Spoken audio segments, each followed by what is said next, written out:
Thank you for clicking on the video. Here today, we're talking about a topic that's really the reason why I started a channel like this. And that's talking about the lot of 5 high-end DLP projectors that I picked up about a month ago at the time of filming this. Like I said, this is exactly the reason why I started this kind of channel, to talk about getting high-end, older home theater equipment for bargain bin prices. So here today, I'm going to kind of run down the list of all the projectors I picked up, give you a little background and a little bit of info about these projectors and how I was able to find such a good deal. And then at the end of the video, even though it's mainly just for fun, it doesn't really amount to much of anything really other than just a fun little statistic, I guess, is I'm going to tell you how much these projectors cost originally at their MSRP value. So stay with me. This is the type of content I like to make. And after the intro, let's talk about these high-end DLP projectors that I picked up for my home theater.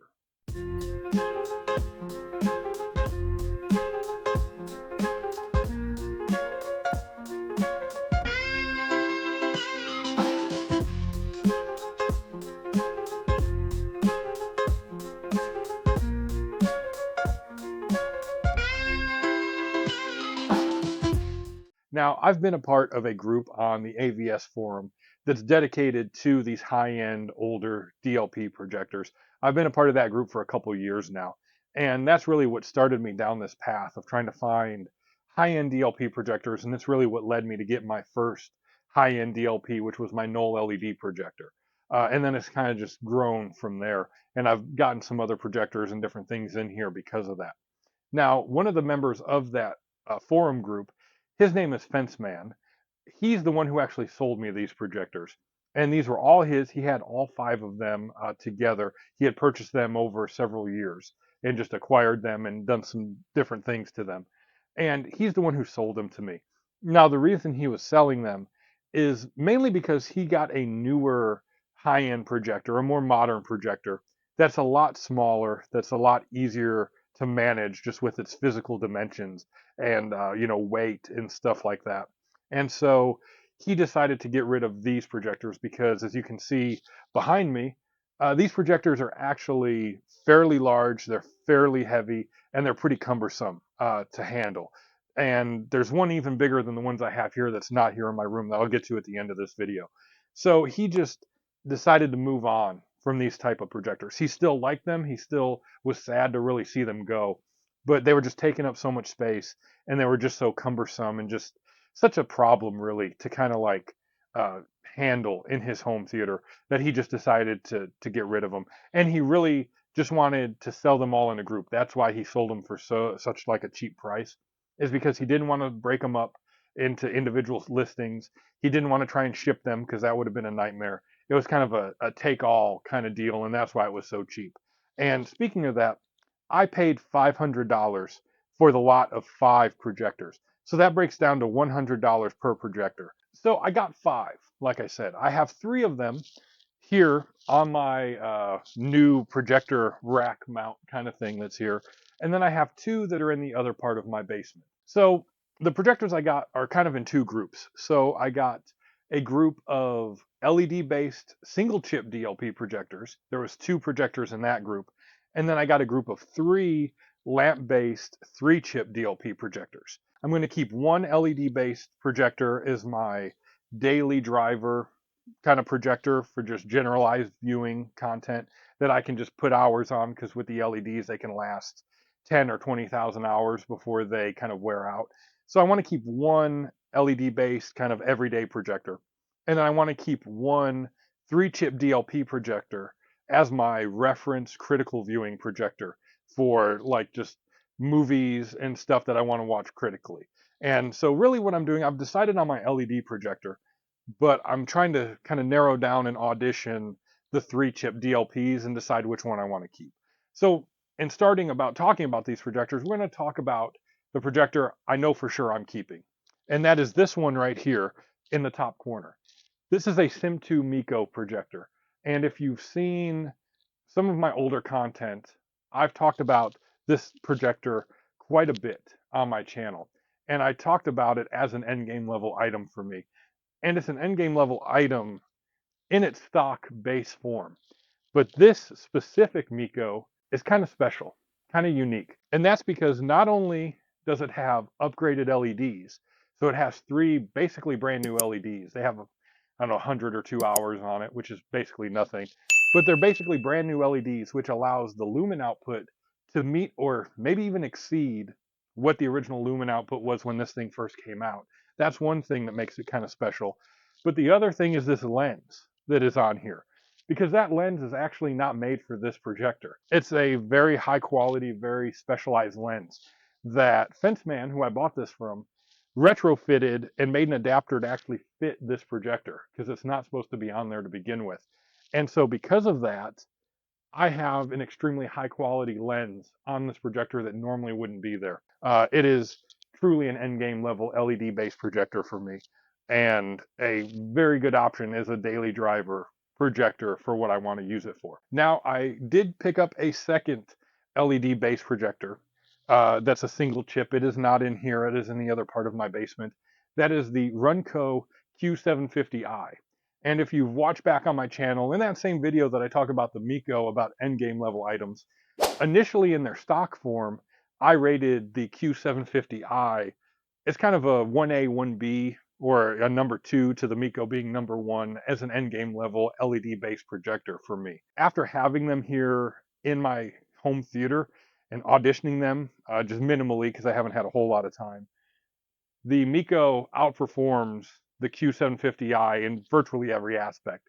And it's not just because of the LEDs, because the Rumco Q750i also has upgraded LEDs in it, but it's mainly the lens. The lens is just far, far superior on this Miko than the one that's on that Q750i. And if they were both stock base kind of projectors, the way they were initially produced, it might be more of a 50-50 between the two of them. But because that lens is so much better on this Miko, the Miko is the way I'm going with that one.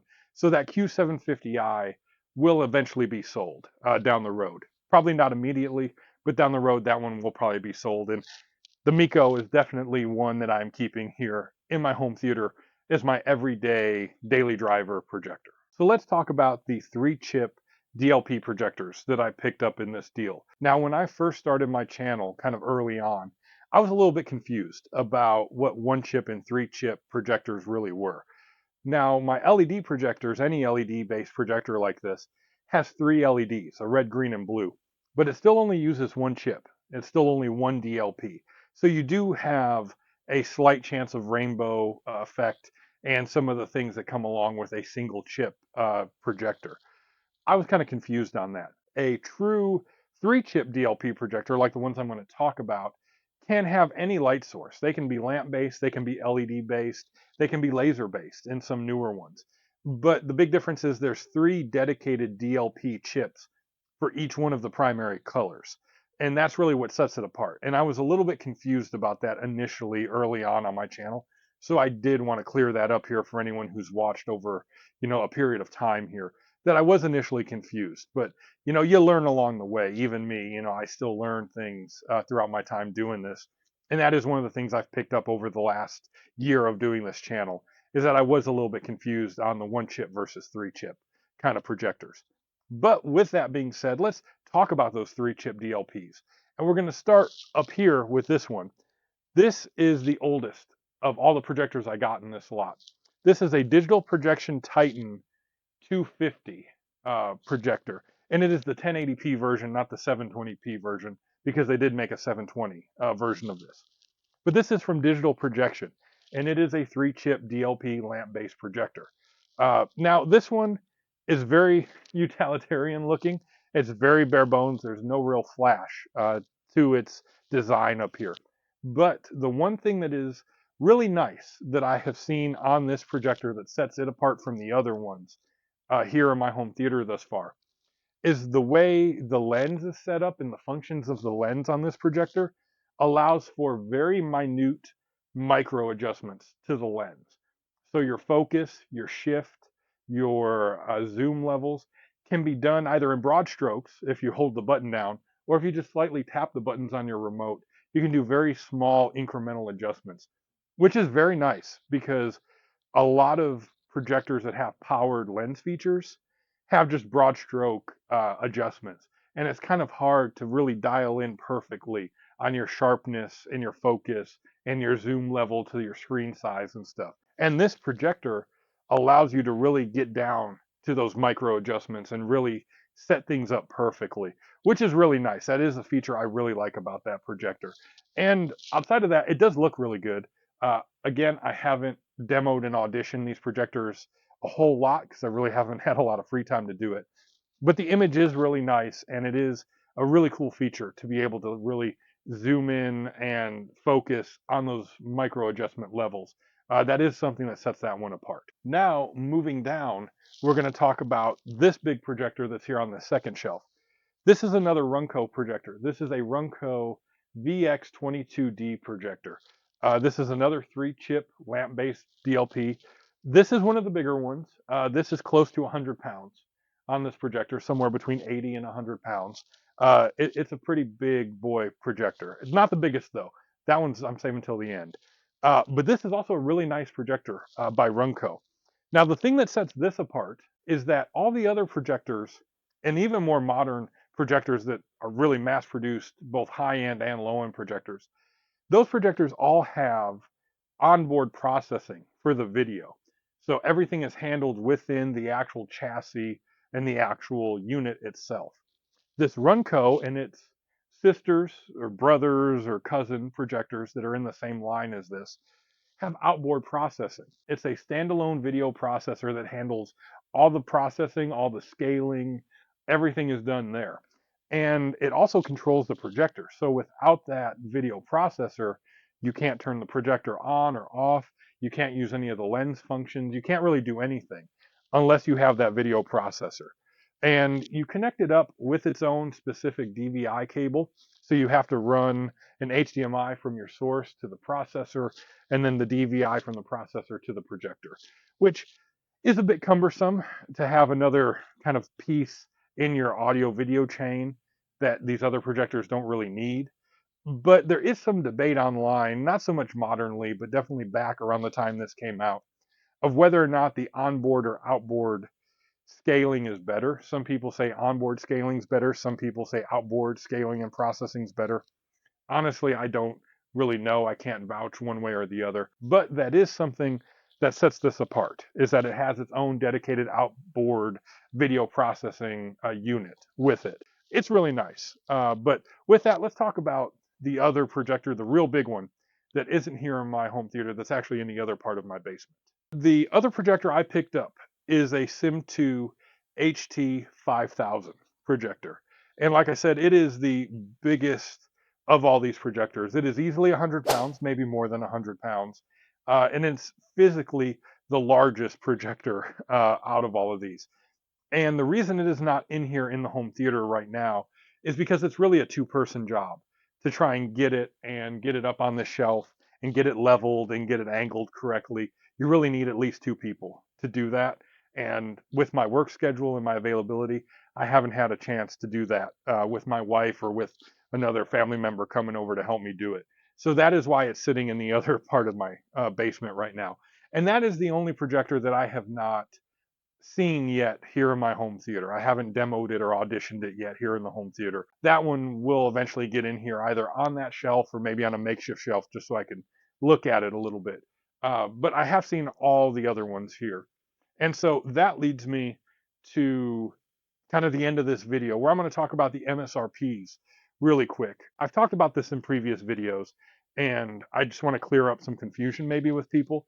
I don't want to make it seem like you have to have the most expensive item to have a good item here in your home theater, because that definitely isn't the case. There's plenty of products for home theater that are lower MSRP value that will match or even exceed higher priced items in the same kind of, category that these items are in, Blu-ray players, 4K players, projectors, whatever, speakers especially, that are lower priced that can match or exceed higher priced items. So I'm not trying to go out and say you have to have the most expensive thing. That's definitely not the case. The reason I bring this up is because I just find it interesting to show how values have changed over the years and kind of how the opinions of people within the home theater space have changed. And so these products that cost so much money 10, 15 years ago can go for virtual like pennies on the dollar nowadays because they've kind of fallen out of favor with people. That's really the only thing. It's just interesting, but I'm not trying to be an elitist or anything with there. So I just wanted to put that out there up front. So starting at the bottom of the list is the Runco Q750i, and that one was $15,000 when it first came out. That's the bottom of the list here. Moving up one would be the Sim2 Miko, which is that one right there behind me. That one was $20,000 when it first came out. Then the next one, we're going to jump into the 3-chip DLPs, and there's going to be a bit of a gap in price here.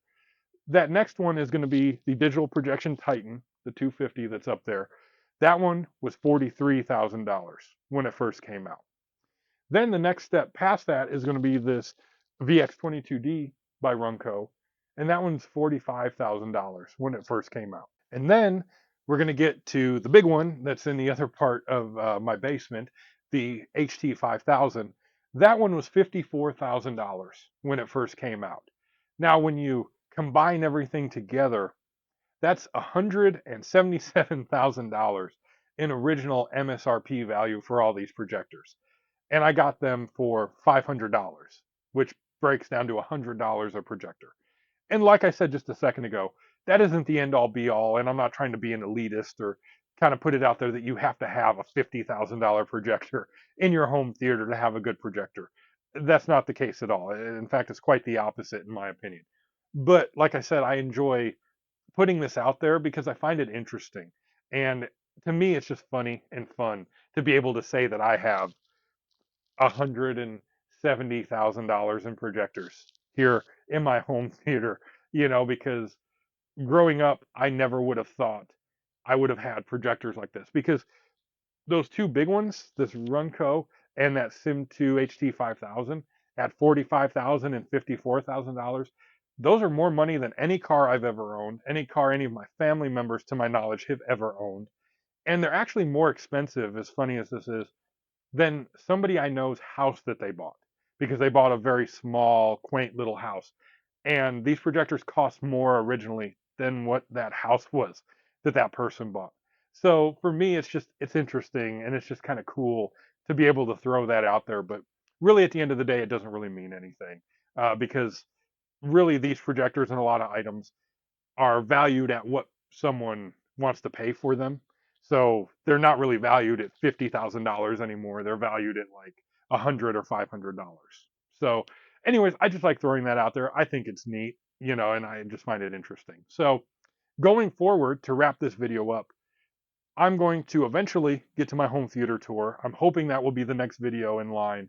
It might take a little bit because I've been swamped with my job, with work. I haven't had a whole lot of free time. So that I'm hoping will be the next video. I still have a couple upgrades. I'm still in the process of kind of ironing out here in my home theater. But I want to get the home theater tour done. And then eventually I want to just talk about these projectors in more detail, talk about some of the other things I've done here in my home theater in a little more detail, like my Pioneer Laserdisc player, and do some Laserdisc content and some things like that. And, just get back into the swing of things and kind of like, just talk about more stuff here in my home theater going forward. If you're interested in like the type of content I've done here today with, my $177,000 worth of projectors, leave a like and leave a comment down below. Let me know if you guys have ever used projectors like this or what the most expensive projector at MSRP was that you've ever had in your home theater. Let me know your thoughts on that. And if you like this kind of content, let me know because that will kind of let me know what I want to do in the future to make sure I put content out that people are interested in.